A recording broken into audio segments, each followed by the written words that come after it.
Hey guys, what is going on? Today is part 3 of our period talk. Part 1, we went over our menstrual cycle. Part 2, we went into symptoms and the why behind it, talking about specific hormones. And today we're going to talk about natural ways to help ourselves, to help our body heal and to eventually balance out those hormones or help them function better in a more balanced way. But before we get into it, don't forget to give this video a like. Please give me some feedback, comments, any questions. If you have worked with the swaps that I'm about to talk about, please give a testimony below. This helps me out so much, and it helps other ladies take that next step and inspire them as well. Because the things we talk about in here year round and the things that I really do try to guide you guys with as educational tools work, and these are things we're going to go over here today.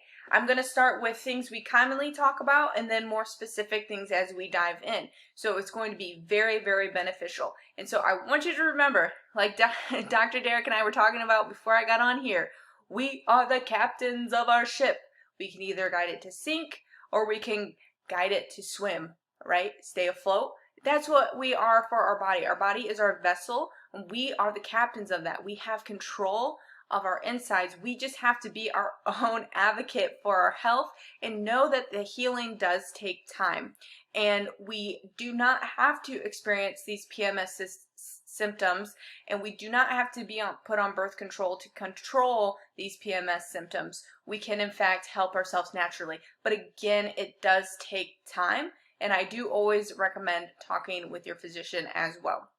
Okay, so let's dive into the first one that we do talk about a lot, which is healthy movement. Now, I know we want to work out super hard. We want to always do high intensity. We want to run the hardest. We want to lift the heaviest because we just want to hit it hard.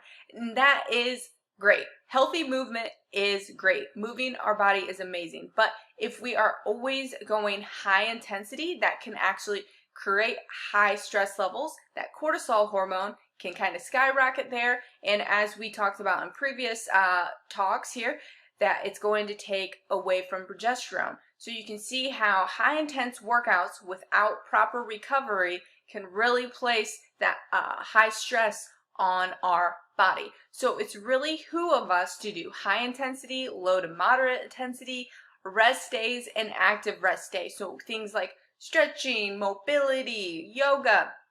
Mobility flows that we have in the membership are placed there on purpose for us to balance out our bodies and our hormones through that movement, okay? So we want to be self-aware of how much of high intensity are we getting, moderate to low, and then active rest days, and then how are we recovering right after our workouts, and then across the day, how are we nourishing our body, which I'm going to jump into right now. So the next thing is nutrition. Something we talk about all the time is real whole foods. Now, people, especially with PCOS, okay, we're going to want to really stabilize that blood sugar. So the most beneficial way to do so is protein and healthy fats. With this, we're going to help stabilize that blood sugar in general, and is going to be in general eating protein, healthy fats, and then low glycemic carbohydrates in general is going to be beneficial for our blood sugar. So what that means is, why do we recommend eating smaller meals across the day that are macronutrient dense or balanced?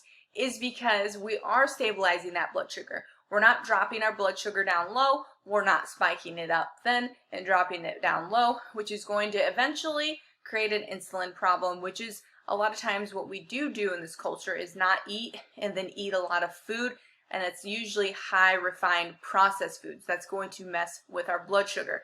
So if we can eat healthy proteins and healthy fats, that's going to be perfect. For animal proteins, they're very important. We're going to get down into adaptogens, vitamins, and minerals. Animal proteins are very dense in micronutrients, vitamins, minerals, amino acids, and what we want to go for is the quality of meats. So we want to go for grass-fed meats and not conventional processed meats. The reason being is because these grass-fed meats are going to have healthy fats, they're going to be more micronutrient dense, and that's really going to affect our body's inflammatory response. And then of course getting in more vitamins and minerals is going to help that hormonal function. So a lot of times we do eat processed meats, we eat a lot of sausage, we eat a lot of bacon, we eat, you know, a lot of deli meats. What we want to reach for is going to be more grass-fed meats when we can. So if we can start, you know, dwindling down, you know, and taking the steps to more grass-fed, high-quality meats, that would be great for on a micronutrient standpoint and the kind of fats that we're getting into our diet. Okay, so next up with the nutrition, what kind of vegetables can we focus on? Well, there's a group of vegetables called cruciferous veggies. It's really fun to say. Cruciferous, say it. With this, what are those kind of vegetables? We have cabbage. So in our membership, we have the Asian bowl that has cabbage in it. Kale, Brussels sprouts, and one of my favorites are broccoli sprouts, which I like to top on top of my salads. And they don't really have much flavor, but they have totally so many benefits to support our estrogen metabolism. So that, and then green leafy vegetables are so great to support our estrogen metabolism. So those are things that we can kind of swap into our, you know, omelets if we have put some kale in there. Brussels sprouts are super tasty if that's your kind of thing. We got a breakfast Brussels sprout recipe in our membership as well. So we do incorporate these foods into our recipes that are also macronutrient balanced. So you guys know we got you. We're trying to put in these kind of foods to help our hormones out.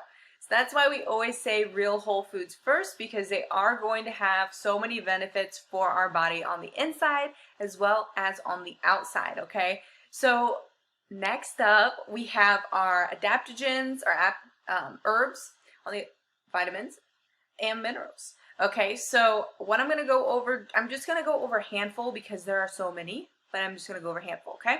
So the first one I'm going to chat about is DIM, and DIM supports estrogen balance. So it balances out the estrogen hormone and can help people menopause, PCOS, acne, weight loss, skin.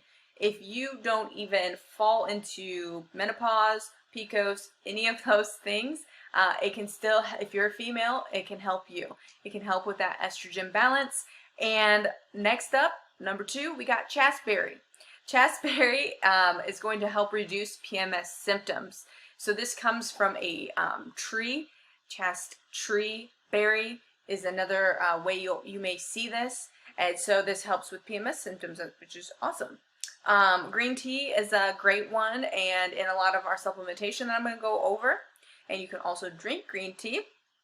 B6, B12, folate, those things are in red meat, also in the supplement Goddess, which I'm taking right now, and then also in microfactor C. So Goddess does help with hormones as well.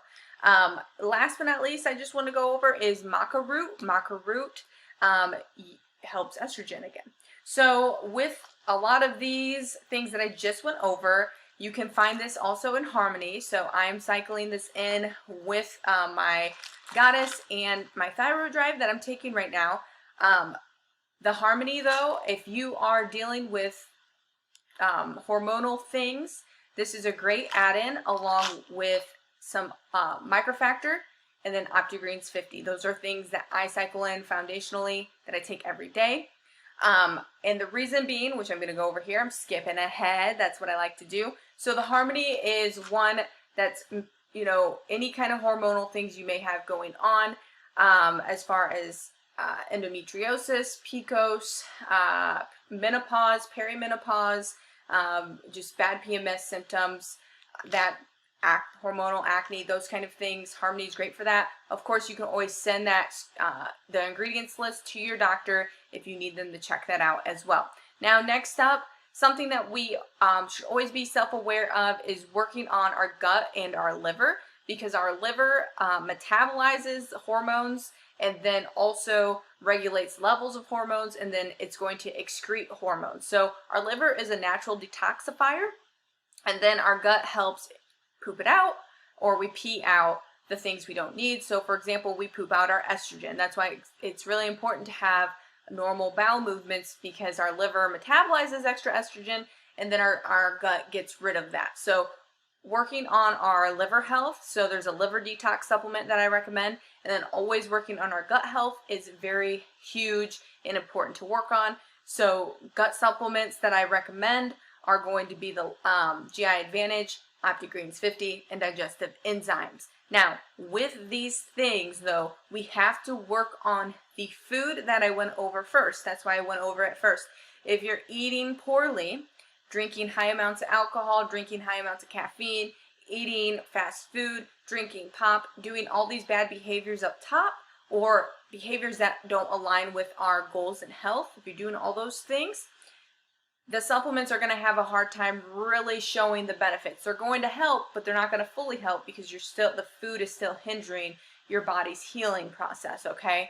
So it all comes together as an integrative approach in that fact, okay? So I just want you guys to always keep that in mind. But supplements, inside the supplements, when you take good supplements, there's a blend of herbs, vitamins, and minerals to help things that they're supposed to help, okay? And that's why I recommend the supplements, and I take the supplements that I do because they align with that.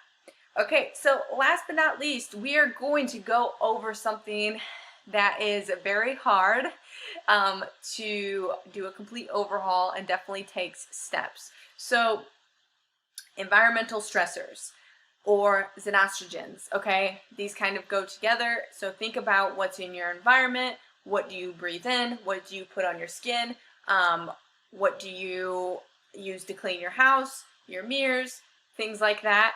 These are more than likely going to have xenostrogens or environmental stressors in there. So I just named them: products, cleaners, makeup, skincare, lotion, sunscreen. These things are endocrine disrupting chemicals. And by our endocrine system are glands and organs that are going to produce hormones and regulate our hormones. So if we have endocrine disrupting chemicals, these chemicals are disrupting our endocrine system, which is hindering our hormones from functioning. Okay? They mimic natural hormones, but are not beneficial. They mimic natural hormones. They mock our hormone function, but do not do the justice of helping our helping our body out. That is scary. And on average, there's been studies that have shown 500 chemical exposures for an average person. Oh my goodness. So you can see what happens is our body, it builds up over time, like our food, lack of movement, and then these environmental stressors build up. Our body reaches a tipping point. Our body starts expressing these symptoms. We start to feel them. We don't know what to do. We typically get put on medication. It's a domino effect. So now we need to reverse that domino effect, bring it back so we can swim, right? We're the captains of our ship. Okay, so 2 examples I just wanted to give. BPA, you guys might be familiar with that. It's in plastic. It's related to cancer, breast cancer. So you can see BPA plastic-free things. They're also in receipts, which I don't think I knew that. I know canned foods and then food packaging. So if you eat a lot of canned foods, be self-aware of that BPA, which is an environmental xenogen. So be aware of that. Last but not least, I just want to touch on phytates. If you've ever heard of that word before, I make a big deal about fragrances nowadays because it is in everything and it is full of phytates typically. It's an undisclosed word that we don't know what's in that fragrance, but studies have shown that phytates are in that, and that's good. So perfume, air fresheners, candles, you name it. So another big thing, personal care products, and then plastic toys. So you guys know I have been swapping out my skincare things and also just like my home cleaners. So I've been using Beauty Counter, which I can help find what's best for you with switching out my skincare. And then also I have some other options if you guys would like to check that out. So that is the final part 3 talk. Let me know what questions you have. This was loaded with so many goodies. I plan to make a guide here soon for you guys. Take care. Love you guys so much. We'll talk to you later.